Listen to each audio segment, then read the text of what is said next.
Hello बच्चों, कैसे हैं आप सब। आई होप सब अच्छे होंगे। आई होप कि सब सेफ होंगे अपने घरों में। तो आज हम पढ़ने वाले हैं, चलिए शुरू करते हैं एक नया चैप्टर जिसका नाम है न्यूट्रिशन इन एनिमल। ये चैप्टर है क्लास 7th का सेकंड चैप्टर है एनसीईआरटी का, और आप इसे पढ़ने वाले हैं मेरे थ्रू। चलिए शुरू करते हैं। पहले हम जान लेते हैं इंट्रोडक्शन से।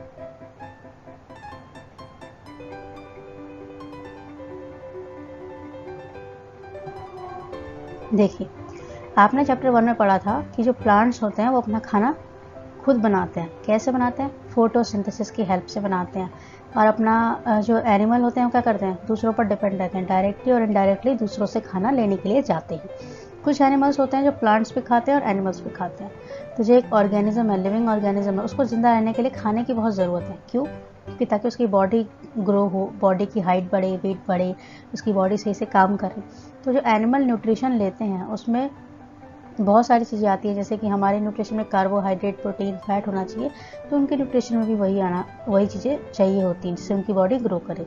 जो चीज़ें चाहिए वो है कार्बोहाइड्रेट, जो कि कॉम्प्लेक्स सब्सटेंस, कॉम्प्लेक्स मतलब एक हार्ड सब्सटेंस है जिसको छोटे छोटे टुकड़ों में हमारी बॉडी में तोड़ना ज़रूरी है, तभी हमारी बॉडी उसे यूज़ कर सकती है। तो उसको छोटे छोटे टुकड़ों में तोड़ा जाता है और तब हमारी बॉडी में यूज़ किया जाता है। तो इस प्रोसेस क्या कहते हैं? डाइजेशन। ये कहते हैं ना, हमारा खाना पच गया, डाइजेस्ट हो गया। तो तभी कहते हैं जब खाना बिल्कुल छोटे छोटे टुकड़ों में टूट जाता है। जैसे कि ये देखिए, इस तरह का खाना हम खाते हैं। आप ब्रेड खाते हैं, व्हीट खाते हैं, राइस खाते हैं, इसमें कार्बोहाइड्रेट होता है। आप विटामिन और मिनरल्स लेते हैं फ्रूट्स और वेजिटेबल्स के थ्रू। प्रोटीन्स लेते हैं मीट, एग के थ्रू, मिल्क के थ्रू। और फैट के लिए आप आइसक्रीम, केक जैसी चीज़ें खाते हैं जिससे आपको फैट मिलता है। तो ये सब हमारा फूड है जो हम डेली लाइफ में खा रहे हैं, और इससे हमारे क्या होता है? हमारी बॉडी ग्रो करती है। बहुत ज़रूरी एलिमेंट्स हैं। अब है different way of taking food. क्या तरीके हैं जिससे हम अपना खाना ले सकते हैं? तो mode of taking food into body varies in different organisms. मतलब जिस तरीके से हम अपना खाना लेते हैं ये हर ऑर्गेनिज्म में अलग है। जैसे कि ह्यूमन बर्ड होती है, और जो मधुमक्खियाँ होती हैं वो क्या करती हैं? फूलों से रस को चूसती हैं। जो छोटे बच्चे होते हैं वो क्या करते हैं? अपनी मम्मी का दूध पीते हैं, मदर मिल्क फीड करते हैं। स्नेक्स क्या करते हैं? जो छोटे कीड़े मकोड़े होते हैं उनको निगल जाते हैं, स्वेलो कर जाते हैं। और जो पानी में रहते हैं वो क्या करते हैं? वो छोटे छोटे जो खाने के दाने होते हैं जो पानी में तैर रहे होते हैं उससे अपना पेट भरते हैं, उसको खाते हैं। तो हर एक ऑर्गेनिज्म अलग तरीके से फीड करता है। स्टारफिश आपने देखा होगा टीवी में। स्टारफिश जो होती है वो क्या करती है? उसकी बॉडी पर हार्ड शेल्स होते हैं जो कैल्शियम कार्बोनेट के बने होते हैं। तो जो शेल्स होते हैं ना वो ओपन होते हैं, तो वो अपना खाना बाहर से अंदर की तरफ खींच लेती है अपने माउथ से, और उसके बाद उसका जो स्टमक होता है वो अंदर की तरफ चला जाता है। तो वो क्या करता है? खाने को लेके पचा देते हैं। पचाना मतलब डाइजेस्ट करते हैं और अपनी बॉडी में यूज़ करते हैं।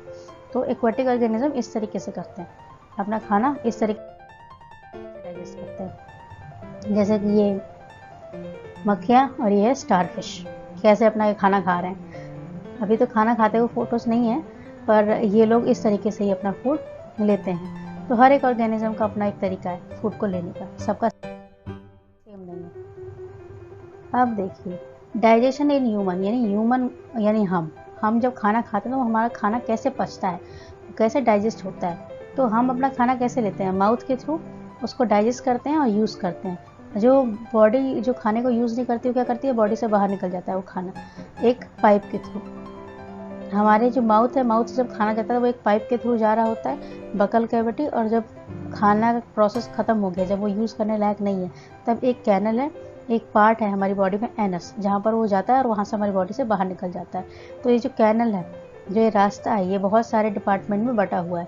पहला है बकल कैविटी जो हमारे मुंह में होती है, माउथ में। फिर ओसोफेगस हमारे गले में एक पाइप है। स्टमक यानी हमारा पेट, जहाँ पर खाना में बहुत सारे जूसेस काम करते हैं। स्मॉल इंटेस्टाइन जहाँ पर फूड का एब्जॉर्प्शन होता है, और लार्ज इंटेस्टाइन जहाँ पर वाटर एब्जॉर्ब होता है। तो ये सारे जो पार्ट्स हैं इकट्ठे मिलकर बनाते हैं एलिमेंट्री कैनाल। ये एक रास्ता बनाता है जिसको डाइजेस्टिव ट्रैक भी बोलते हैं। तो जो फूड होता है ना वो ग्रेजुअली इन्हीं रास्तों के थ्रू जाता है, अलग अलग कंपार्टमेंट्स जाता है, उस पर अलग अलग तरीके से काम किया जाता है, और उसके बाद जब वो यूज़ करने लायक नहीं रहता तब वो बॉडी से बाहर निकल जाता है। और हमारी बॉडी में कुछ ग्लैंड भी होते हैं। ग्लैंड मतलब कुछ ऑर्गन जिनका काम क्या है? हार्मोन्स निकालना, केमिकल्स निकालना। वो केमिकल खाने पर काम करते हैं और उसको डाइजेस्ट होने में हेल्प करते हैं।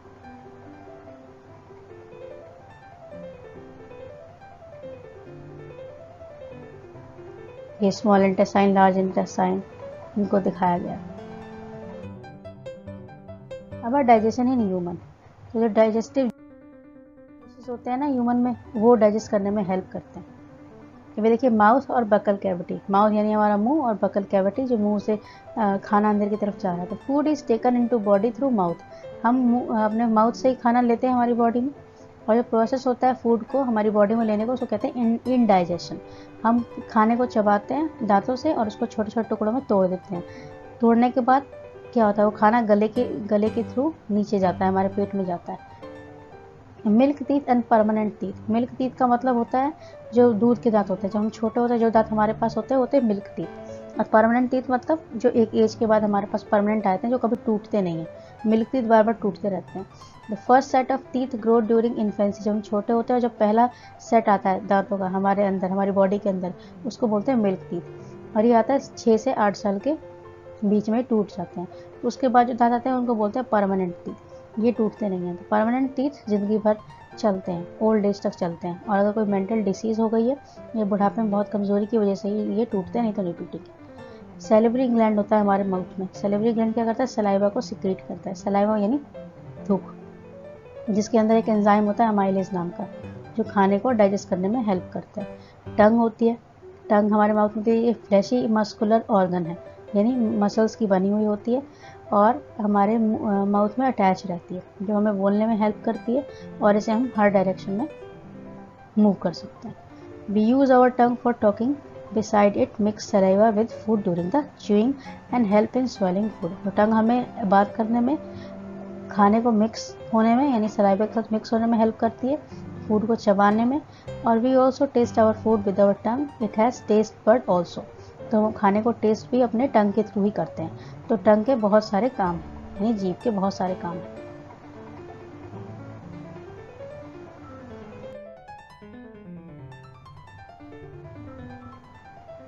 ये देखिए, ये हमारा ओरल कैविटी है जिसके पार्ट्स हैं। ये हमारे लिप्स, ये अपर टीथ, ये लोअर टीथ है, ये टंग है, ओरल टंग जिसके थ्रू हम बोलते हैं। जो टंग के नीचे वाला पार्ट होता है उसको बोलते हैं फ्लोर ऑफ माउथ, जो ऊपर वाला पार्ट होता है उसको बोलते हैं हार्ड पैलेट। और यहाँ पर जो साइड में गाल के जो साइड वाला पार्ट होता है जहाँ पर मसल्स लाइक दिखते हैं उसको बोलते हैं बकल म्यूकोसा। जो नीचे वाला पार्ट होता है दांत के जो बिल्कुल एंड वाला पार्ट उसको बोलते हैं रेट्रोमोलर ट्राइगोन। और जो हमारे दांतों के नीचे जो मसूड़े वाला पार्ट होता है उसको बोलते हैं गिंजीवा। तो ये हमारा जो मुंह है उसके पार्ट्स हैं, उसमें अलग अलग डिपार्टमेंट है।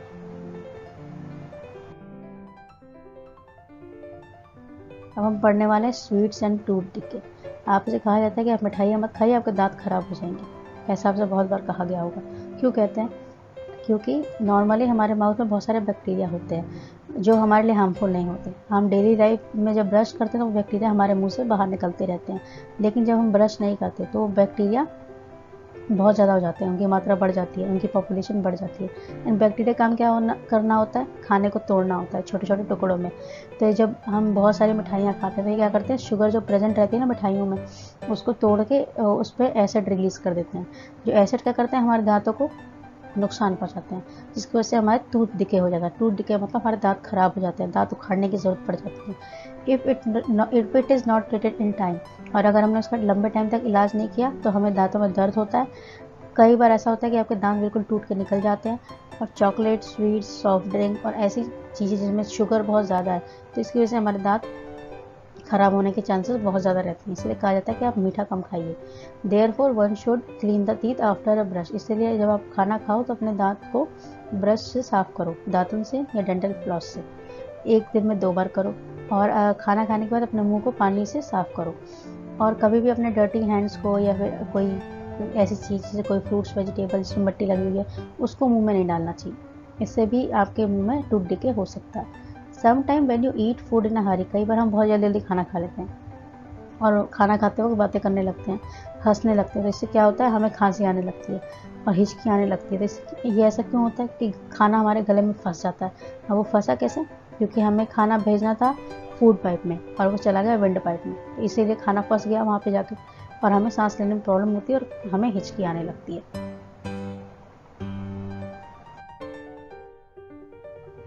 जैसे कि देखिए टूथ दिखे, दांतों का टूटना। आई होप समझ में आया हो आपको।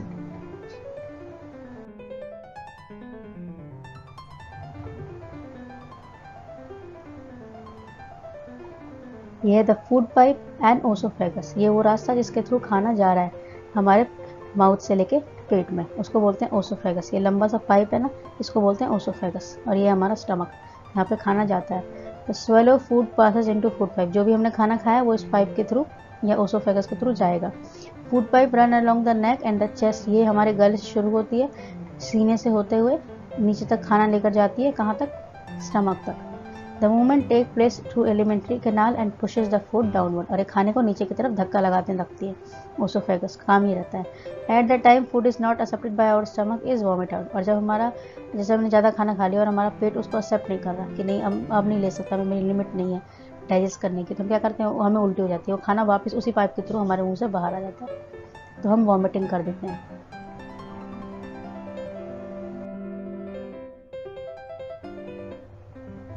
अब द स्टमक, जो स्टमक होता है उसकी जो वॉल्स होती हैं बहुत मोटी होती है। इसकी शेप जे जैसी होती है और ये हमारे एलिमेंट्री कैनाल का सबसे चौड़ा पार्ट है। चौड़ा पार्ट मतलब देखने में, देखिए स्टमक जे जैसी शेप है इसकी। इसकी जो दीवार है ये बहुत मोटी होती है। और ये जो दीवार है, और ये अपने अंदर एक तरह का एसिड निकालता है, इसका नाम है हाइड्रोक्लोरिक एसिड। और एसिड का काम ही होता है कि वो खाने को डाइजेस्ट करने में हेल्प करता है।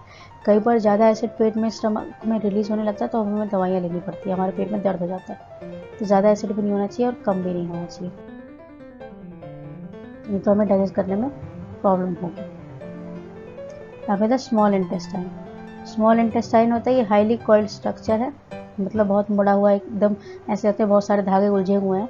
इसकी 7.5 मीटर लेंथ होती है। और ये क्या करता है, जो भी लिवर और पेनक्रियाज होते हैं और जो भी स्टमक की वॉल है वहाँ से जूसेस को लेता है और खाने में जो चीज़ें एब्जॉर्ब की जा सकती हैं उनको एब्जॉर्ब कर लेता है। लिवर का जो कलर है वो रेडिश ब्राउन कलर का होता है, यानी लाल और थोड़ा ब्राउन कलर का। और ये हमारे स्टमक के साइड में ही ये ऑर्गन प्रेजेंट रहता है, राइट साइड में। लार्जेस्ट ग्लैंड है हमारी बॉडी में। ग्लैंड क्यों? क्योंकि ये बहुत सारे केमिकल्स निकालता है। ये बाइल जूस निकालता है। बाइल जूस सबसे इम्पॉर्टेंट केमिकल है जो गॉल ब्लैडर के थ्रू निकाला जाता है। और बाइल जूस का काम होता है डाइजेशन ऑफ फैट, यानी जो हम खाना खाते हैं जिसमें फैट ज़्यादा होता है, चर्बी ज़्यादा होती है, उसको डाइजेस्ट करने में। ये है स्मॉल इंटेस्टाइन, ये जो अंदर वाला पार्ट, ये है स्मॉल इंटेस्टाइन। ये फूड को एब्जॉर्ब करता है। जो भी फूड ब्लड में से जो भी फूड अच्छा है उसको एब्जॉर्ब कर लेता है, और जो बेकार फूड है उसको बाहर निकाल देता है।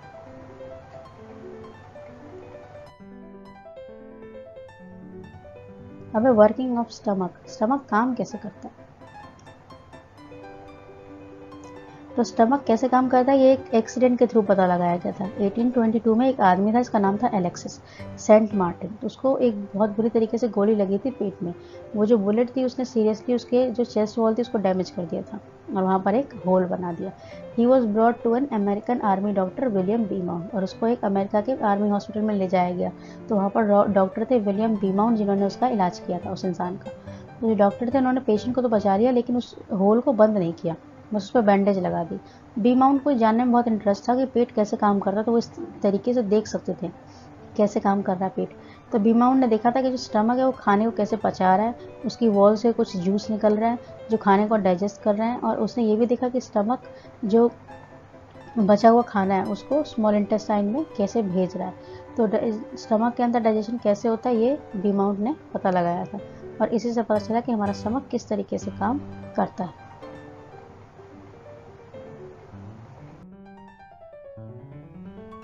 अब absorption in a small intestine. जो भी खाना गया है स्मॉल इंटेस्टाइन में वो कैसे एब्जॉर्ब हो रहा है।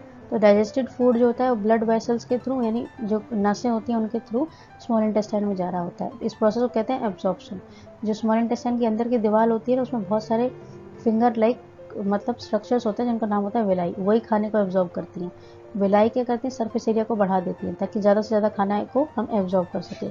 हर विलाई के पास छोटी छोटी ब्लड की वेसल्स होती हैं जो उसके सरफेस से लगी हुई होती हैं। तो जो सरफेस होता है विलाई का, और डाइजेस्टेड फूड को एब्जॉर्ब करता है, फूड को ट्रांसपोर्ट कर देता है ब्लड वेसल्स को और अलग अलग ऑर्गन्स को। जिसको वो यूज़ कर सकते हैं, और जो यूज़ नहीं कर सकते उसे बॉडी से बाहर निकाल देते हैं। और विलाई क्या करते हैं, प्रोटीन्स का बनाने का काम ये करते हैं बॉडी में। इस प्रोसेस कहते हैं एसिमिलेशन। जो ग्लूकोज होता है उसको ब्रेक डाउन कर देते हैं ऑक्सीजन में और कार्बन डाइऑक्साइड में और वाटर में, उससे एनर्जी निकलती है।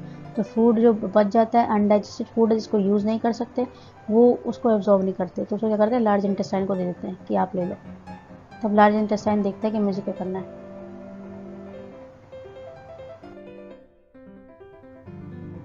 ये देखिए, ये है स्मॉल इंटेस्टाइन का स्ट्रक्चर।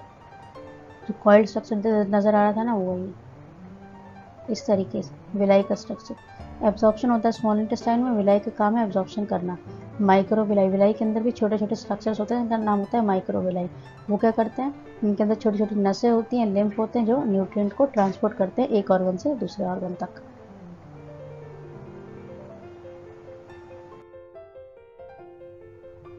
अब है लार्ज इंटेस्टाइन। लार्ज इंटेस्टाइन में क्या काम है, लार्ज इंटेस्टाइन, ये देखिए जो साइड वाला स्ट्रक्चर है ये होता है लार्ज इंटेस्टाइन। ये इसमें ये वाला पार्ट है, इसको बोलते हैं असेंडिंग कोलोन, बीच वाले को बोलते हैं ट्रांसवर्स कोलोन, और इधर वाले को डिसेंडिंग कोलोन। यहाँ पे होता है रेक्टम, और सबसे नीचे वाले पॉइंट को बोलते हैं एनस। यही सारा खाना जो यूज़ नहीं करेगी बॉडी बाहर निकल जाती है। Large intestine is wider and smaller than small intestine. Large intestine चौड़ा तो होता है, लेकिन स्मॉल इंटेस्टाइन के मुकाबले इसका जो छोटा होता है। इसका 1.5 मीटर की लेंथ होती है, उसका काम होता है वाटर को एब्जॉर्ब करना और कुछ सॉल्ट को, जो फूड बाहर जाने वाला है उससे। The remaining food material passes into rectum. जो फूड हम यूज़ नहीं करेंगे उसमें कुछ भी नहीं बचा, वो रेक्टम के थ्रू और एनएस के थ्रू बॉडी से बाहर निकल जाता है। इस प्रोसेस को कहते हैं इजेशन।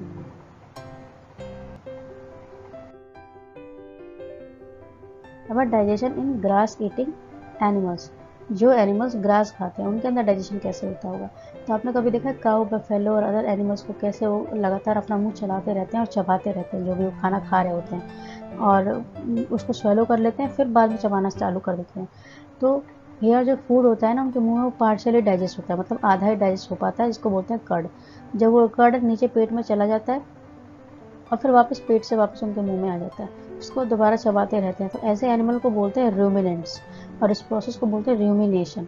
जो ग्रास ईटिंग एनिमल्स हैं वो जो फूड खा रहे हैं उसमें सेलुलोज की मात्रा बहुत ज़्यादा है। सेलुलोज होता है एक तरह का कार्बोहाइड्रेट यानी शुगर वाला कंपाउंड। तो जो रूमिनेंट्स होते हैं जैसे कि कैटल, गाय, भैंस, हिरन, वो क्या करते हैं, वो इस तरीके से खाना चबा चबा के, बार बार चबाना पड़ता है उनको, रैबिट को भी। तो जो बैक्टीरिया होते हैं ह्यूमन में, वो हेल्प करते हैं कि सेलुलोज को डाइजेस्ट कर सके। हम लोग सेलुलोज डाइजेस्ट नहीं कर सकते, लेकिन जो कैटल्स होते हैं वो डाइजेस्ट कर सकते हैं। तो उनके पास एक कैपेसिटी होती है क्योंकि उनके पास बैक्टीरिया है, इसका नाम है सेलुलेज एंजाइम, जो हेल्प करता है। ये एक काव है, ये देखिए, ये ओसोफेगस, जैसे हमारी बॉडी में ओसोफेगस होता है, ये रूमन है। यहाँ पर ह्यूमन है, यहाँ इनका स्मॉल इंटेस्टाइन है, और यहाँ पे इनका लार्ज इंटेस्टाइन है, ये वाला पार्ट ये, और यहाँ पर ये पूरा पेट है, ये पूरा स्ट्रक्चर पेट है, और यहाँ पर इसके थ्रू खाना जो अनडाइजेस्टेड फूड है वो बाहर जा रहा है। तो रूमिनेंट्स में ऐसा होता है। जो लोग गाय या भैंस हैं जो घास खाते हैं उनको रूमिनेंट्स खाते हैं।